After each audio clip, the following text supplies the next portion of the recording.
Madame, Monsieur, bonsoir. Bienvenue dans ce numéro du Club de la Presse. Et ce soir, nous parlerons de la situation au PDCI RDA. Le président Tidjane Thiam, radié de la liste électorale. On va terminer au Bénin. Plus de 50 militaires tués par des djihadistes. Certains appellent à une coopération régionale pour apporter une solution. Des sujets que vont analyser nos consultants en plateau. En commençant ce soir par Michel Betta. Bonsoir Michel. Bonsoir Dr Kolo. Bienvenue Michel. Merci. Souhaitons également la bienvenue à Saint-Claver Oula. Saint-Claver, bonsoir. Bonsoir Dr Kolo. Bonsoir à tous nos téléspectateurs du Club de la Presse. Lancine Bakayoko. Bonsoir Lancine. Bonsoir Kolo Koulibaly. Je voudrais également dire bonsoir à Apollos Dante, militant du Front Populaire Ivoirien qui est basé à Londres. Et Yacouba Sangaré pour terminer. Bonsoir Yacouba. Bonsoir Dr Kolo. Oui, bienvenue messieurs. Bienvenue dans le Club de la Presse.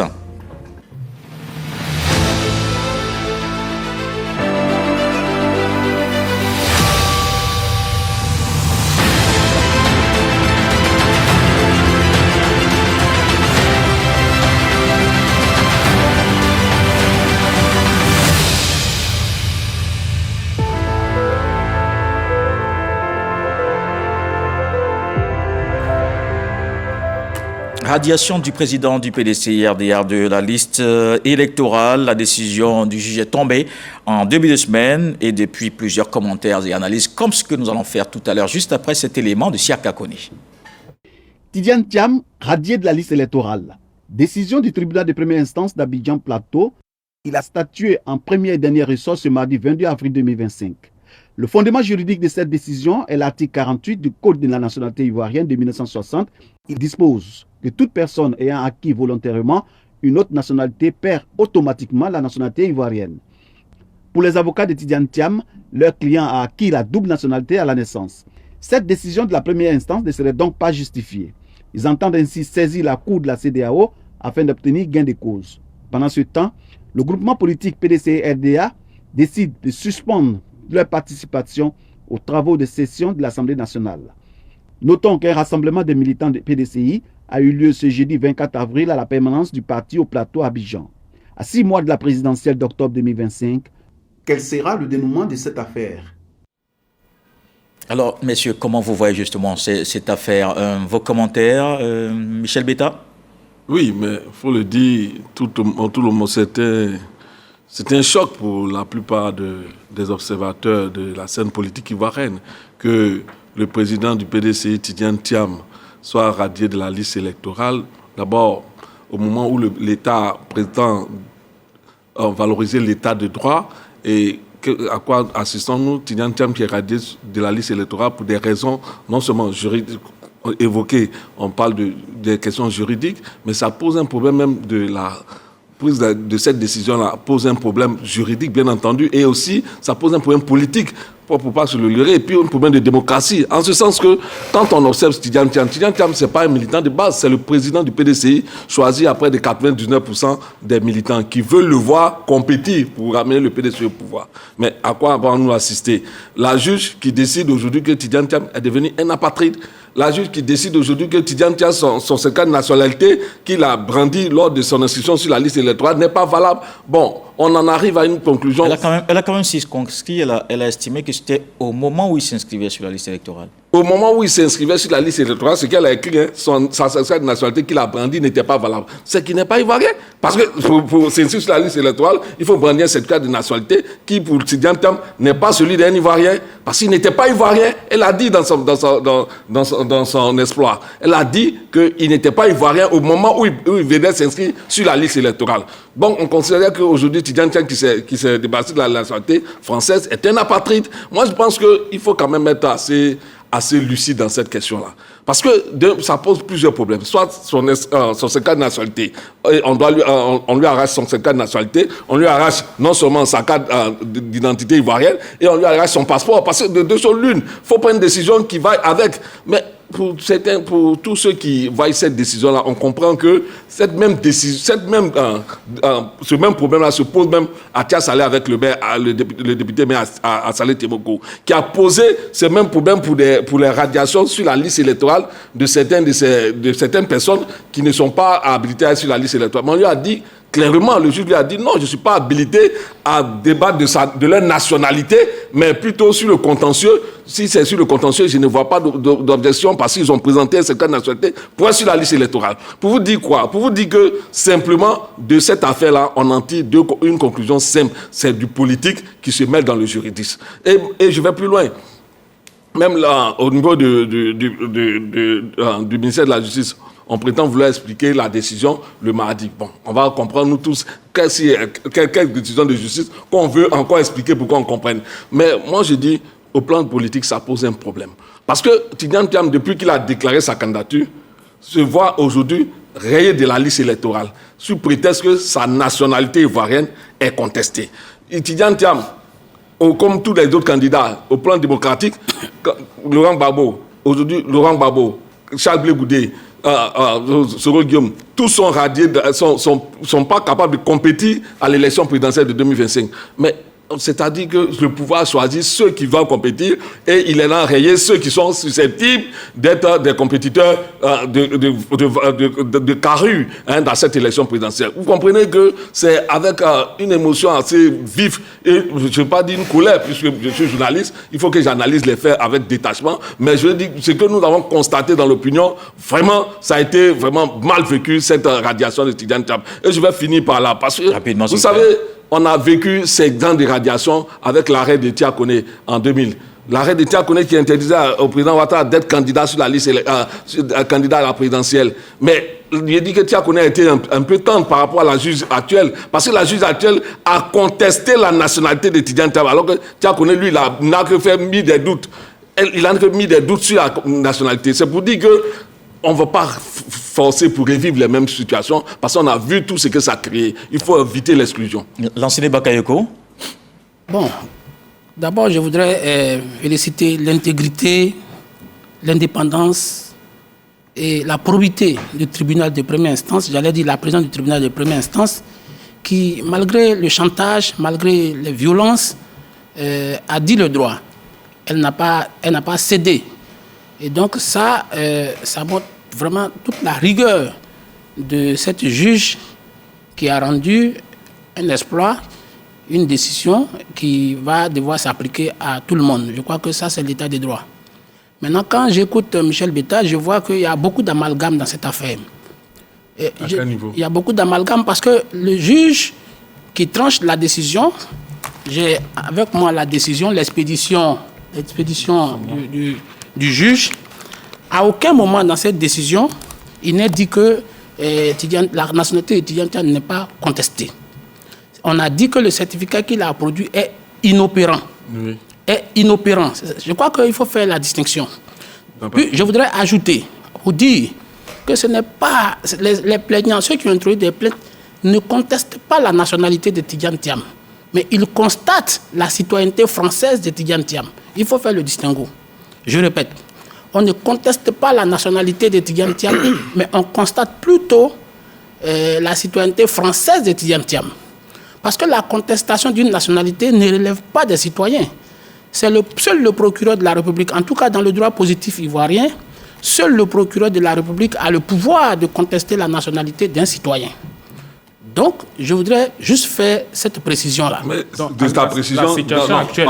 Alors, s'il vous plaît, vous allez avoir la parole. Vous avez déjà parlé. Juste l'aider. Non, vous allez déjà parler. La juge a bien dit vous le laissez terminer, sa nationalité ivoirienne, il n'était pas ivoirien. Michel Betta, s'il vous plaît, vous le laissez terminer. C'est pour ça que j'ai dit que le certificat de nationalité qu'il a produit pour pouvoir s'inscrire sur la liste électorale, c'est cette certificat qui est inopérant.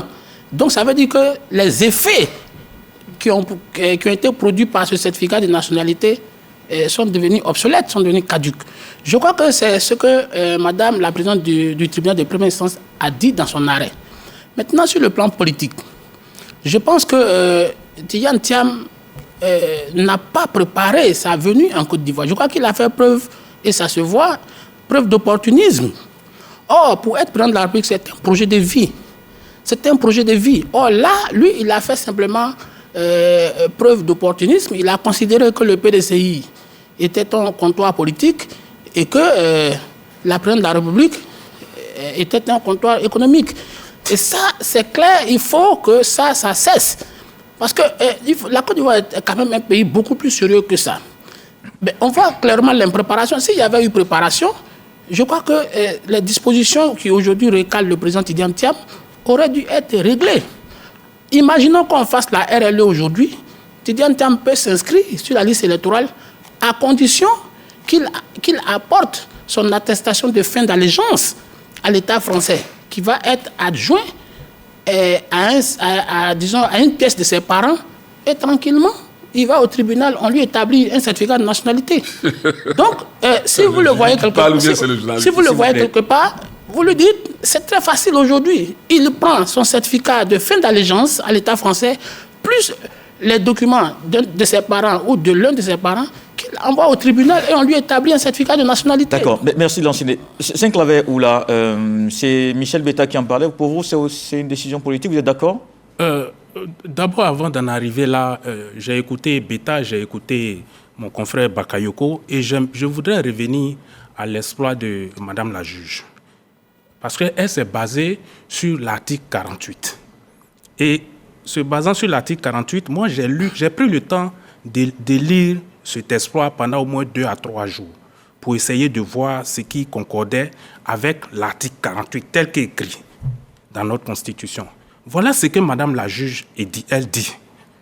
Elle dit concernant l'alinéa 1 de l'article 48, elle dit ceci.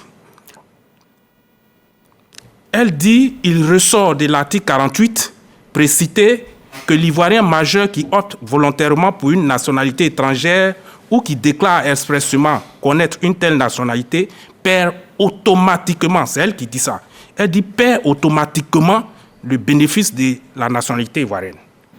Et voilà ce que l'article 48 dit. Perd la nationalité ivoirienne, l'Ivoirien majeur qui acquiert volontairement une nationalité étrangère ou qui déclare reconnaître une telle nationalité. Où c'est écrit que l'Ivoirien majeur perd automatiquement. Parce que Madame la juge dit, elle ajoute, c'est-à-dire c'est elle qui ajoute dans l'article 48, elle dit perd automatiquement. Or, nulle part dans l'alinéa 1 de l'article 48, c'est écrit perd automatiquement. Il n'y a pas de délai de perte de la nationalité. Ce n'est écrit nulle part. C'est elle qui fait son interprétation. Je continue.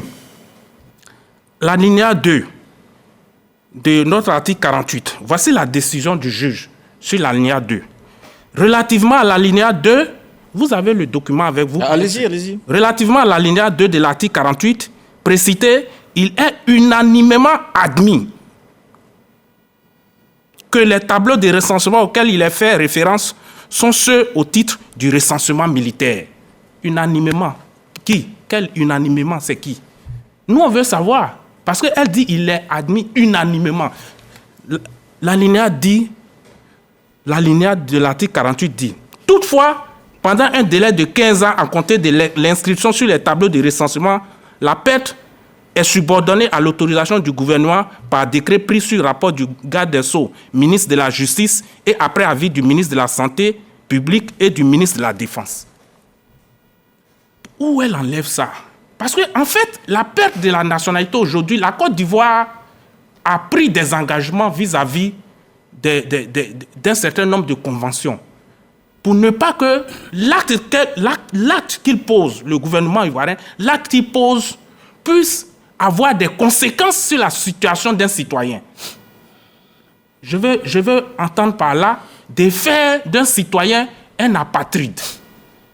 Or, comme tu le dis si bien, depuis que la juge a pris la décision jusqu'à aujourd'hui, à l'heure où nous débattons, quelle est la situation de Tidjane Thiam?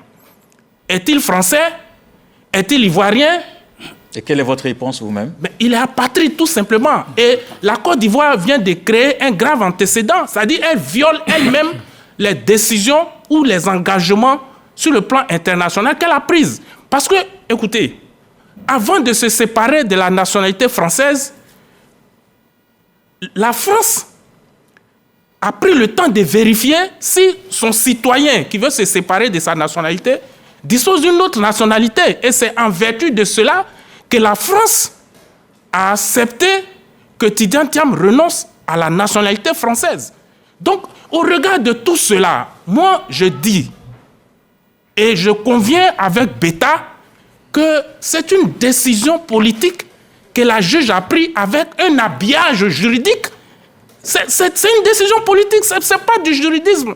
C'est pas... Donc, aujourd'hui, oui. pour conclure, je vais dire tout simplement que Tidjane Thiam est en train de subir cet acharnement judiciaire qui en réalité est politique parce qu'il n'a pas choisi le bon camp. Si Tidjane Thiam avait choisi de militer au RHDP, et à l'heure où nous sommes, s'il avait eu la caution, tout comme l'ancien Premier ministre Amadou Gon Coulibaly avait eu la caution de succéder à Alassane Ouattara, au président Alassane Ouattara, si Tidjane Thiam avait eu cette caution, mais on ne serait pas là aujourd'hui en train de débattre sur l'article 48. Il serait passé, sa candidature serait acceptée sans qu'on nous brandisse l'article 48. Donc, cela voudrait dire quoi? Que Tidjane Thiam n'a pas choisi le bon camp. Charles Blé Goudé aussi, qui n'est pas sur la liste électorale, n'a pas choisi le bon camp. Le président Laurent Gbagbo n'a pas choisi le bon camp. Et le Premier ministre, l'ex-premier ministre Guillaume Soro, a décidé de quitter ce bon camp-là en griffe. Et c'est pourquoi aujourd'hui, ils subissent tout cet acharnement du parti au pouvoir. D'accord. Yacouba Sangaré? Oui, depuis que cette décision a été prise, on attend beaucoup de choses, beaucoup d'interprétations, beaucoup de supputations. Moi, je voudrais vraiment rester factuel et relever 2 ou 3 choses. La première chose que je voulais relever, est-ce que l'article 48 existe dans le Code de la nationalité ivoirienne? Oui, c'est un fait. C'est un article qui date depuis décembre 1961. Et cet article est clair, à son alinéa 1, comme il a si bien rappelé, il indique, et je le rappelle puisque la répétition est pédagogique, que perd la nationalité ivoirienne, l'Ivoirien majeur qui acquiert volontairement une nationalité étrangère ou qui déclare reconnaître une telle nationalité. Deuxième élément, Tidjane Thiam a-t-il acquis, oui ou non, la nationalité française? C'est un fait. Il a acquis la nationalité française, comme c'est mentionné dans le journal français, à la date du 24 février 1987. Donc, il a été naturalisé.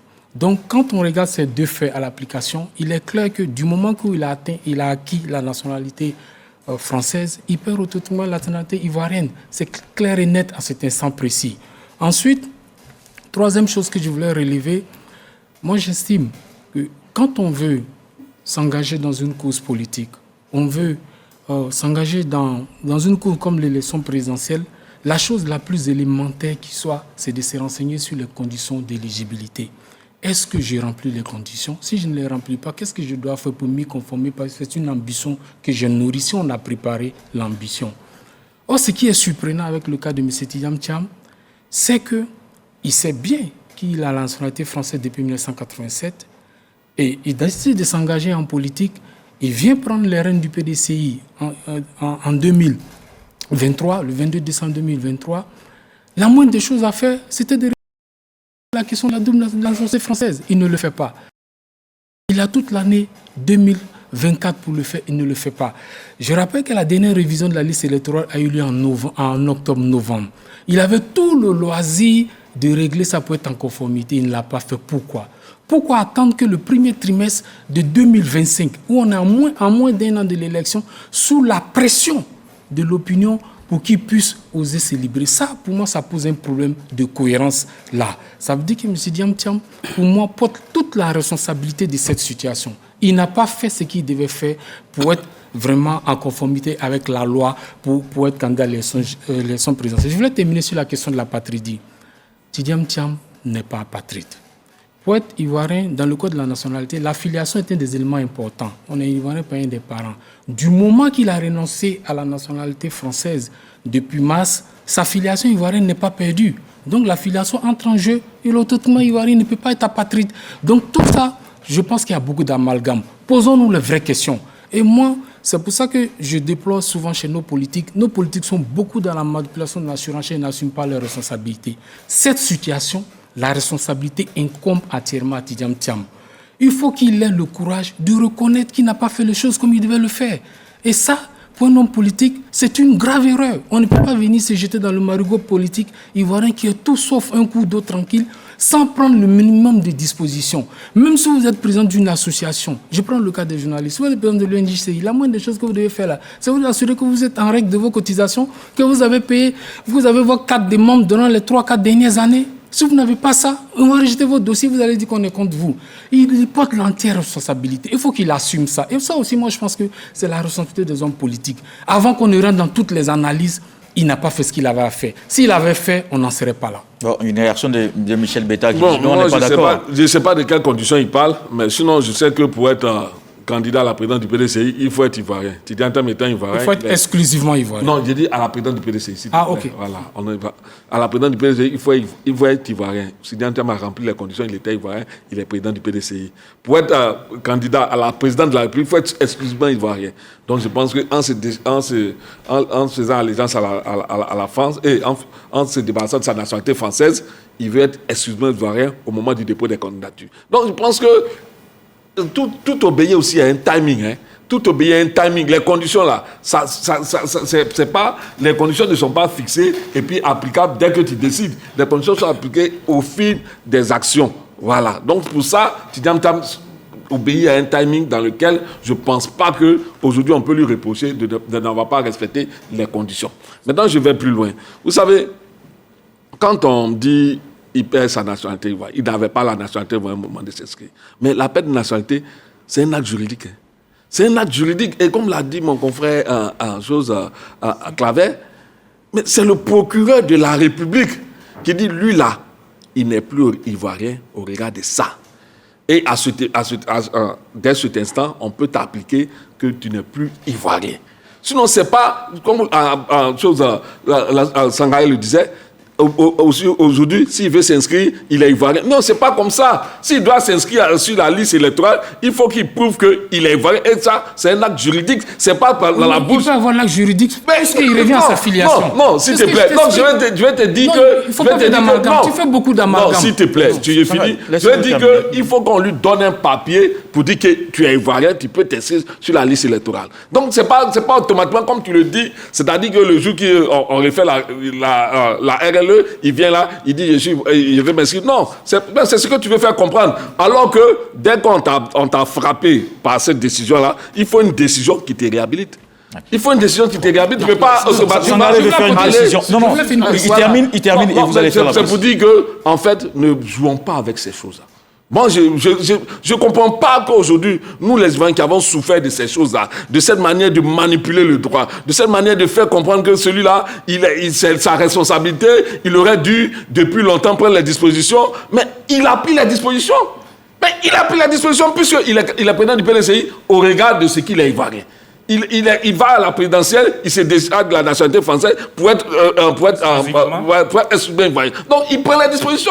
Quelles dispositions tu aurais voulu qu'il prenne? Ça, c'est toi ceux qui le voient. Mais ce que je vais conclure par là, je vais dire, évitons d'être plus juridiques que les juristes. Parce qu'on donne l'impression que tout ce qui s'est fait est normal, tout ce qui s'est fait est bon, alors que nous-mêmes, nous savons que ces mêmes conditions-là, dans ces mêmes conditions-là, d'autres n'ont pas été extraits de la liste électorale. Dans ces mêmes conditions, pas trop loin, à Tia-Salé, tout près ici, le député a donné la preuve que ceux-là, il a donné des éléments pour dire que ceux-là, ils ne doivent pas être sur la liste électorale parce qu'ils ont produit de faux documents.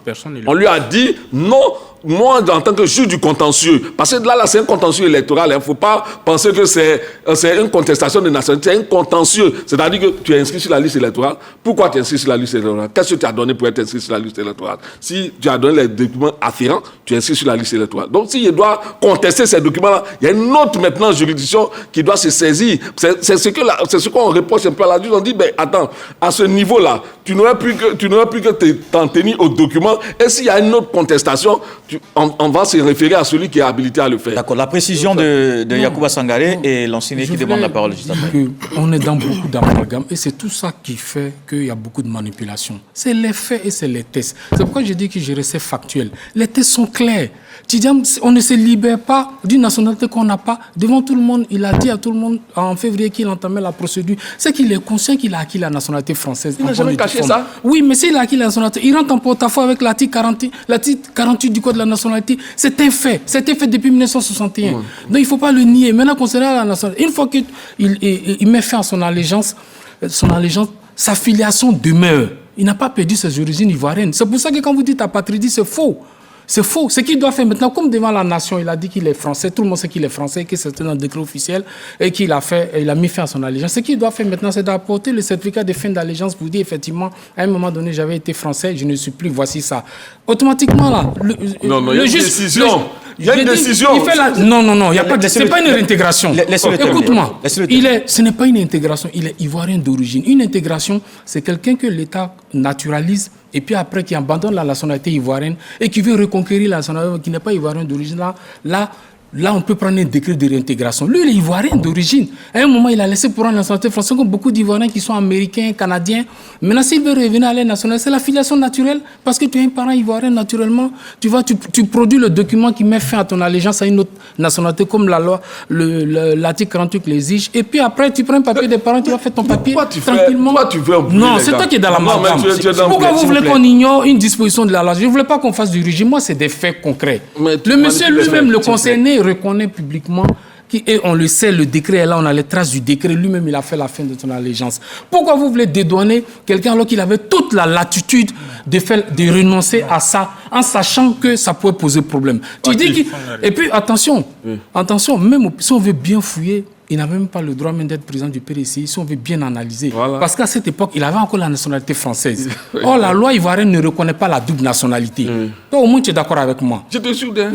Moi, j'analyse de façon cohérente. Donc, si la loi ivoirienne ne connaît pas la double nationalité ivoirienne, et que le 22 décembre 2023, au moment où on l'élisait comme président du PDCI, il était citoyen français, ça veut dire que par déduction, il n'était plus ivoirien en ce moment précis. Voilà. Mais il était français d'origine ivoirienne, donc il ne fait pas d'amalgame. Donc là, il a été élu en violation même des thèses de la loi et des thèses du PDCI. Et c'est ce qui va arriver au prochain procès du 8 mai. D'accord. Une réaction de l'enseignant Bakayoko? Vous savez, cette affaire de Thiam, je crois qu'il y a très longtemps que nous avons passé, ça fait plus d'1 an que nous sommes en train d'attirer l'attention, nous sommes en train d'alerter les gens du PDCI que votre candidat aura des problèmes et au sein du PDCI. Au cours de cette émission, vous voulez dire? Bien sûr, au cours de cette émission et au sein du PDCI et même au niveau macro, au niveau de l'État.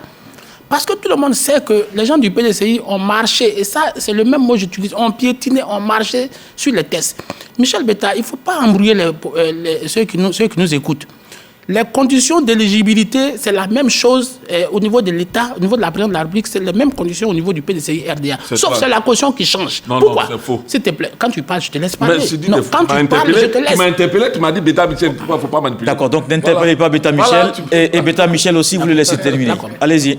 Vous savez, en dehors de la caution, et tout le monde le sait. Vous savez, c'est pour ça que la candidature de Boris Kakou Dikawe a été rejetée. Enfin, les gens du PDCI l'ont mal vu. Ils se sont dit, il y a les conditions d'éligibilité, ça peut poser problème. Donc, on ne sait jamais, parce que tu peux chercher à vouloir être président de la République et ils peuvent sortir les mêmes conditions. Donc, Tidjane Thiam...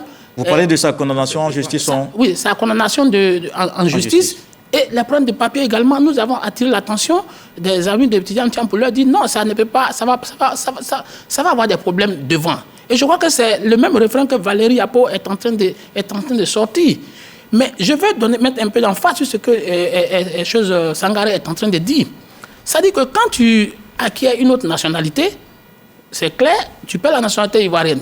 Mais dans le cas de Tidjane Thiam, on n'a pas besoin d'un autre acte juridique pour le réintégrer. Là, il vient simplement avec un certificat d'allégeance, comme je l'ai dit, pour se faire réintégrer. On réintègre celui qui a perdu, par exemple, je suis Bangladais, je suis venu me faire naturaliser en Côte d'Ivoire, mais il se trouve que mon pays d'origine, le Bangladesh, dit, bon, vu tes compétences, j'ai envie de te nommer ministre. Et moi, je suis tenté par ça. Je viens dire au pays, vraiment, merci beaucoup, tu m'as donné ta nationalité, mais on m'appelle de l'autre côté, je vais aller là-bas. Et je suis ministre pendant 5 ans. Après, je vois que ça ne me plaît plus, j'aime trop la Côte d'Ivoire. Et je reviens. En ce moment-là, je viens demander une réintégration par un décret du chef de l'État. Mais ce que moi, je voudrais dire dans tout ça, Thiam devrait s'en prendre à lui-même. Comme je l'ai dit, il a fait preuve d'opportunisme et ça ne marche pas partout. Le poste de plan de la République, c'était un projet de vie. C'est un projet de vie. Maintenant, ce que moi, je voudrais conseiller aux gens du PDCI, s'ils le permettent, c'est de constater l'empêchement absolu du président Tidjane Thiam. De constater une sorte de vacance de pouvoir au niveau du PDCI RDA, parce que je ne suis pas convaincu que Tidjane Thiam va revenir, et de déclencher l'article 40 des statuts du PDCI RDA pour faire la succession de le remplacer. De le remplacer, mais au sein à la tête du PDCI, parce que c'est ça, au niveau de l'État, au niveau de la présidentielle, moi je considère que l'autorité de la chose jugée est là, je considère que moi je ne vais pas contredire, je suis républicain, je ne conteste pas une décision de justice, mais j'ai dit que pour le moment, au niveau du PDCI, pour éviter la grosse humiliation, il faut qu'il se mette en congé dès maintenant et que le PDCI enclenche l'article 40 de son propre statut pour trouver un remplaçant à Tidjane Thiam. Parce que si ça ne se fait pas, Tidjane Thiam va sortir par la fenêtre au niveau de son parti. Mais c'est l'idée du plan B, mais qui est vraiment par l'ordre du jour, qui est rejetée au sein du PDCI RDA. Non, mais moi, je suis surpris que quelqu'un qui veut un plan B du PDCI, alors que c'est le choix des militants, le plan B, le plan C, le plan E. Les gens du PDCI sont en dehors de la vie sociale de la Côte d'Ivoire. Lancez-vous c'est le choix des Michel militants aller. de ce parti-là. Oui, mais tu n'es pas militant. Lancez Bakayoko, s'il vous plaît. S'il vous plaît, lancez. Ils ont décidé que Tidjane Thiam soit leur candidat à 99% à la présidentielle prochaine. À la fraude. Pardon, s'il te plaît. Lancez, s'il vous plaît. Donc, ils ont décidé. Si Bakayoko estime que ce n'est pas la fraude, c'est dans son esprit. Je ne vais pas lui enlever ça. Mais je vais dire, quand un parti, ses militants, à plus de 99%, décide que celui-ci est leur candidat à la présidentielle, c'est qu'ils ont mesuré tous les tenants et les aboutissants. Je disais tantôt que le PDCI a fait le choix de l'efficacité. Parce que quand ils regardent le parcours de leur candidat, ils estiment qu'il est là même de les ramener au pouvoir. Maintenant, qu'un problème s'est posé. Quel problème s'est posé? Mais voulez-vous que le parti lâche son président? Mais c'est là qu'il doit faire bloc devant son président. On l'a vu en 2000, lorsque le président de la Cour suprême a rejeté la candidature du président Alassane Ouattara actuellement, qui était dans l'opposition. Mais son parti a fait bloc derrière lui. Pourquoi voulez-vous que les militants du PDCI lâchent leur président au moment où il a le plus besoin d'eux et qu'il les appelle à la mobilisation? Moi, je vais finir là. Pour dire qu'aujourd'hui, nous sommes à un tournant décisif. Et ça, c'est au PDCI de décider de ce qu'il veut faire de l'avenir de son président. Mais pour l'instant, il a dit, il n'y a pas de plan B, il n'y a pas de plan C. Le plan C, c'est à Tidjane Thiam. D'accord. La dernière réaction sur la question, avant de passer au deuxième sujet, Saint-Claver. Oui, concernant cette question, moi, je suis ferme sur une chose. C'est que, tout à l'heure, votre reporter a dit que la juge a rendu sa décision en dernier ressort. En premier et dernier ressort. Ce qui voudrait dire que là, maintenant, on doit radier Tidjane Thiam de la liste et puis, bon, il n'y a plus autre chose à faire. Mais qu'est-ce qu'il faut faire après, selon vous? Oui, ce que je veux noter, avant d'en arriver à ta question, c'est que quelques jours avant ce jugement, lorsque Tidjane Thiam a demandé un certificat de nationalité, cela lui a été refusé. Donc, ce qui voudrait dire que là, la question de sa nationalité est restée en suspens. Parce qu'il a demandé un certificat de nationalité qu'on lui a dit. Vous terminez parce que là... On lui a dit... Mais c'est un fait. Tu peux rester factuel puis tu dis les faits. Non, s'il vous plaît. S'il vous plaît, laissez Saint-Claver terminer. Il a demandé un certificat de nationalité. Saint-Claver, allez-y, on n'a plus le temps. Voilà. Et donc, je pense que ce dossier-là, Madame la juge, ça devait être, comme il a dit tout à l'heure, bêta, ça devait être traité au niveau du procureur de la République. Mais en fait, le plan qu'il y a eu, c'est que quand ça arrive au niveau du procureur de la République, ça va prendre peut-être plusieurs années. C'est-à-dire des mois, des années, et puis, bon, on a 5 mois des élections. Et Tidjane Thiam, peut-être, aurait pu partir à la présidentielle. Et comme au niveau de la juge, c'est en premier dernier ressort, dès qu'on prend la décision, il n'y a plus d'autres recours à faire. Et donc, comme tu le dis, et je suis d'accord avec Beta, je pense que c'est au PDCI et à son président de voir ce qu'il y a à faire, de se donner les moyens légaux pour rétablir leur président dans ses droits. Donc, bon, on est dans ce pays, on a vu des choses, on a vu des Ivoiriens en arriver au dialogue, on a vu des Ivoiriens en arriver à plusieurs autres conclaves et autres pour pouvoir sortir de la crise. Donc, il n'y a pas d'après. Parce que forcément, si on veut rester figé sur la situation judiciaire, parce que la décision a été déjà rendue, il y a la tension encore dans l'air. On va en venir. Messieurs, ce qu'on va faire. Aux dégâts et autres. Messieurs, ce qu'on va faire, il ne nous reste plus de temps sur le sujet. Je vois que vous demandez la parole, mais c'est 30 secondes pour une seule personne. Lansine Bakayoko, c'était la dernière réaction, je l'avais précisé avant de vous donner la parole. Donc, Lansine Bakayoko, en 30 secondes et puis il ne faut pas livrer la présidente du tribunal à la vindicte populaire. Elle n'a pas refusé de certificat de nationalité au président Tidiane Thiam. Et entendons-nous bien. Elle dit il y a une procédure qui est pendante devant les juges. Avant, Tidiane Thiam a fait son premier certificat de nationalité en 2020 devant au tribunal de Toumoudi, en juin 2020. C'est là qu'il a demandé. Maintenant, il voulait piéger la présidente du tribunal en venant se faire octroyer un certificat de nationalité, parce que s'il avait dit s'il avait d'accord, alors messieurs, ce qu'on va faire, s'il vous plaît, c'est Claver, vous avez parlé, Michel Betta, vous aussi, vous le laissez terminer, mais vous le laissez terminer. Le principe, c'est que vous le laissez terminer. Après, si vous voulez réagir, vous pouvez vous donner la parole. Allez-y. J'ai des intentions malveillantes. Merci pour le compliment. Lancez-vous aussi, allez-y un peu plus rapidement. On n'a pas suffisamment de temps. Mais je veux dire que la présidente du tribunal n'a pas refusé de certificat de nationalité au président Tidiane Thiam. Il lui a dit, comme vous avez une affaire qui est pendante devant les juridictions, pas devant moi, qui est liée à vos citoyennetés françaises, donc je suspends pour le moment la délivrance de ce certificat de nationalité en attendant de voir clair dans cette affaire. Parce que cette affaire, la question du certificat de nationalité était conditionnelle. Le certificat de nationalité que tu es en train de demander. Sa position nationale, sur le plan national. Était-il citoyen ivoirien ou ne l'était-il pas? Cette précision est en fait, Betta n'est pas d'accord avec. Il faut enlever de la tête des gens que c'est d'accord. Betta n'a refusé un certificat de nationalité. Je suis obligé. Je vais juger cette affaire. S'il vous plaît, terminez, monsieur. Maintenant, ça s'est terminé. Voilà. Ça s'est terminé. 30 secondes. Je suis obligé de vous donner la parole. 30 secondes. Cette manière de jouer avec les gens, de jouer avec l'esprit des gens, c'est dangereux, Bakayoko. Je le dis, je l'interpelle, parce qu'il prête des intentions malveillantes à quelque chose qui s'est passé en plein jour. Vous n'avez pas beaucoup de temps. Merci pour le compliment. Merci pour le compliment. Je veux dire que, ici, nous sommes factuels sur les faits. Le certificat de nationalité a été refusé à Tidiane Thiam. Et moi, je vais finir par là pour dire qu'aujourd'hui, quand j'observe un peu la scène politique nationale, parce que la scène politique nationale aussi est sujette à notre histoire, il ne faut pas se le cacher. Ceux qui ont refusé le certificat de nationalité à Ouattara en son temps, ils sont où? On ne connaît que celui qui lui a attribué le certificat de nationalité. Et c'est Zorobi Balo. Donc, je veux dire merci, que monsieur. Là, merci. On va passer au deuxième sujet, s'il vous plaît. Les Ivoiriens n'ont pas écouté ce que vous avez dit. S'il vous plaît. S'il vous plaît. Le Bénin est éprouvé par une attaque djihadiste qui a fait plus de 50 morts dans les rangs des soldats. On en parle juste après cet élément de Siaka Kone. Le Bénin en proie à des attaques terroristes. La partie nord du territoire béninois fait l'objet d'incursions répétées de groupes terroristes. Ils sèment la terreur. En témoigne l'attaque du 8 janvier 2025 aux contrées Bénin, Niger et Burkina Faso. Une attaque revendiquée par des groupes terroristes se réclamant d'Al-Qaïda. La dernière attaque du 17 avril 2025 a fait une cinquantaine de morts dans les rangs des forces armées béninoises.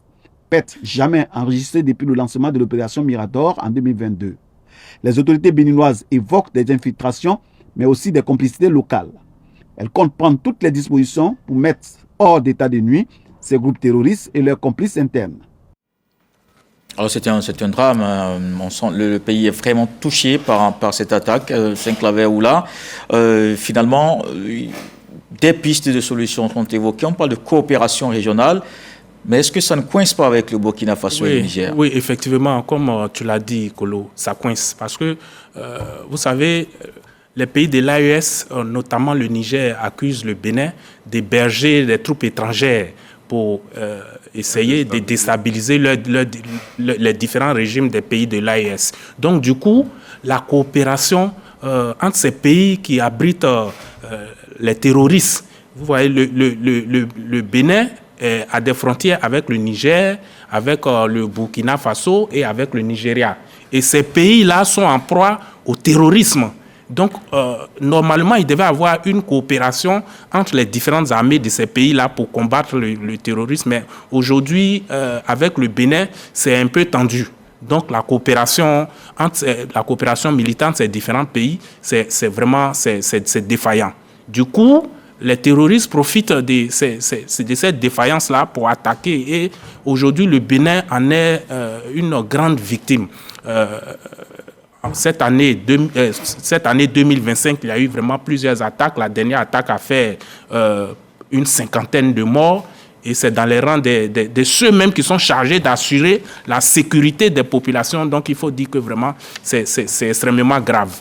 Et donc, qu'est-ce qu'il faut faire? Je pense qu'il faut que les institutions de ces pays-là, les institutions sous-régionales, reviennent en de meilleurs sentiments et que vraiment, la question du terrorisme, c'est une question qui doit être vue sous l'angle général. Ça nous touche. Nous tous, vous voyez, la Côte d'Ivoire, on a été déjà victime d'attaques terroristes. Le Burkina est régulièrement victime d'attaques terroristes. Le Mali, le Burkina, le Niger, le Bénin, aujourd'hui, est dans le viseur des terroristes. Il faut vraiment que nos différents chefs d'État, nos différents gouvernants prennent de la hauteur, laissent tomber les histoires politiques et autres qui déchirent notre région et qui prennent vraiment des solutions appropriées pour lutter contre le terrorisme. Yacouba Sangaré. Ouais, moi, je pense que c'est une situation quand même assez inquiétante. Hein. Déjà, en plus de 3 pays de l'AES, le Mali, le Burkina et le Niger, qui sont sérieusement secoués par le péril djihadiste. Maintenant, il y a le Nigeria. Comme le Nigeria est une puissance militaire, le Nigeria arrive plus ou moins à gérer, à ne pas canaliser ça, si je peux m'exprimer ici. Ça. Et maintenant, c'est le Bénin qui devient la cible. Donc, ça va faire 5 pays de la zone ouest africaine. C'est vraiment inquiétant. Il y a quelque chose à faire là. Mais la complexité de ça, c'est que, vous l'avez souligné, le Bénin n'entretient pas de bons rapports avec ses 2 voisins immédiats où a eu lieu l'attaque. C'est la zone des 3 frontières entre le Burkina, le Niger et le Bénin. Donc, normalement, l'idée aurait été qu'il y ait une vraie coopération militaire entre ces 3 pays pour mieux coordonner la lutte contre les groupes djihadistes dans cette zone. Bon, malheureusement, comme on le sait tous, il n'y a pas de bon rapport entre le Bénin et ces deux pays. Donc, cela complexifie la situation. L'une des difficultés aussi, c'est que le Burkina et le Mali sont déjà tellement martyrisés, je ne sais pas si c'est le mot, mais je vais dire, ils sont en proie vraiment à une grosse menace djihadiste. Ça fait que est-ce qu'ils ont encore la force nécessaire de venir sécuriser ça, surtout qu'ils ont d'autres fronts djihadistes auxquels ils doivent faire face. Ça reste la difficulté. Moi, je pense qu'il faut que les autres pays de la CEDEAO, la CEDEAO se saisissent du dossier. L'Union africaine a déjà appelé à ce que les pays africains voient la nécessité de venir au secours du Bénin pour pouvoir trouver une solution. Je pense que c'est une solution. Mais il n'y a pas que le Bénin. Oui, il n'y a pas que le Bénin, mais comme parce que le Bénin estime que les djihadistes viennent des 2 pays. Des 2 pays, c'est ça, oui, c'est ça. Le Bénin, le ministre le béninois l'a dit, hein, il dit c'est je ne voulais pas employer le terme, il dit c'est en fait la faiblesse des armées du Burkina et du Niger face aux djihadistes qui fait que les djihadistes arrivent à entrer au Bénin pour eux essayer de s'installer là-bas. Donc là, je pense qu'il faut une coopération sur-régionale. Il faut que la CEDEAO se saisisse de ça pour voir comment ils peuvent trouver un moyen d'appuyer l'armée béninoise pour ne pas que cette zone-là devienne vraiment une zone de non-droit. Beta Michel. Oui, mais nous constatons malheureusement que le Bénin subit un débordement des groupes armés dans le Sahel parce qu'aujourd'hui, ils sont traqués, bien entendu, au Niger, ils sont quelque peu traqués aussi au Burkina. Donc, ils cherchent une zone arrière qui est un peu plus stable. Donc, ils veulent se replier au Bénin. Donc, le Bénin n'est pas encore totalement envahi par ces djihadistes, mais c'est maintenant qu'il faut prendre les dispositions pour que cela ne se fasse pas. Aujourd'hui, le nord du Bénin, comme on le constate, est souvent défavorisé par rapport au sud.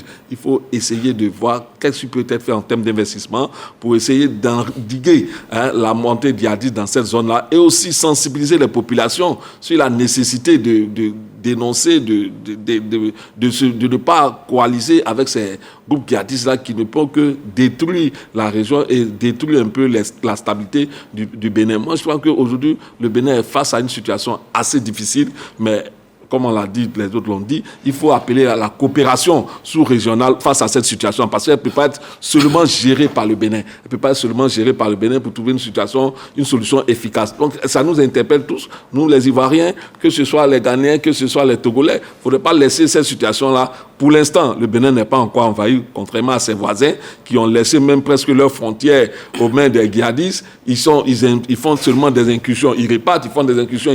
Donc l'armée même n'est pas aux abords de ces frontières-là. Ce qui fait que le Bénin, dans cette zone-là, a du mal avec sa seule armée à contenir ces groupes djihadistes qui souvent se fondent dans les populations. Il faut qu'elle renforce la sécurité dans ces zones qui ont été durement frappées.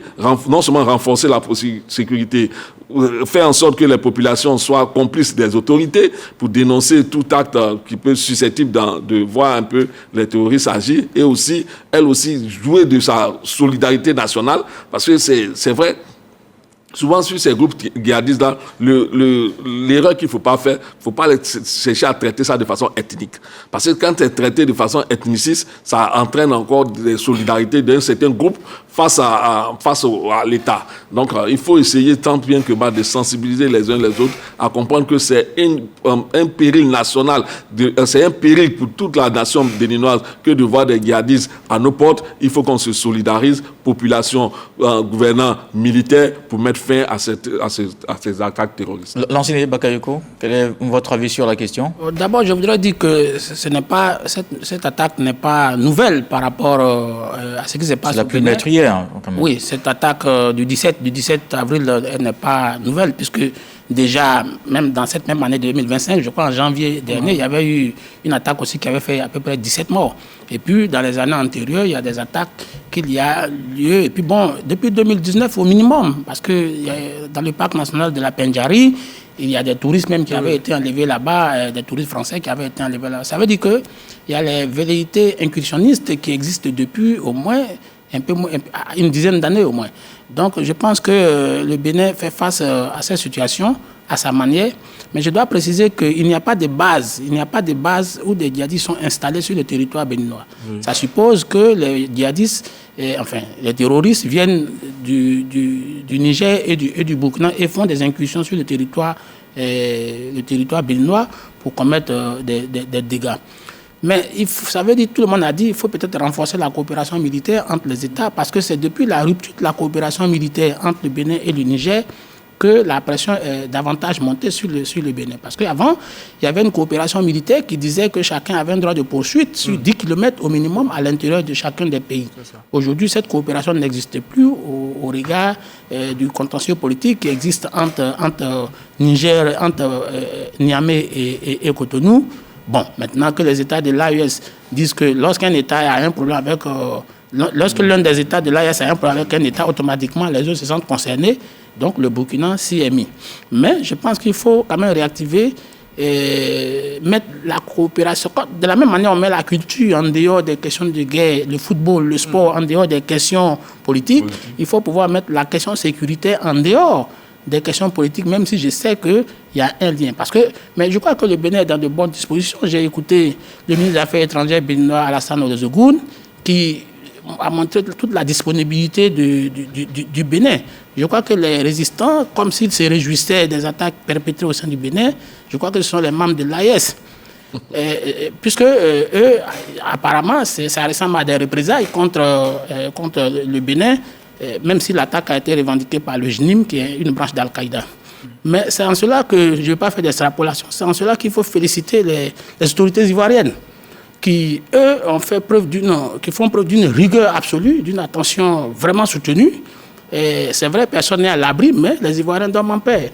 Et cette coopération, même au niveau de la Côte d'Ivoire, cette coopération a été rompue également avec le Mali et le Bénin. Mais la Côte d'Ivoire et le Burkina, mais vous voyez que la Côte d'Ivoire, le président Alassane Ouattara, en tout cas, fait preuve d'une rigueur au niveau de la sécurité. Et ce que je veux dire, c'est que tout le monde ne peut pas être Alassane Ouattara.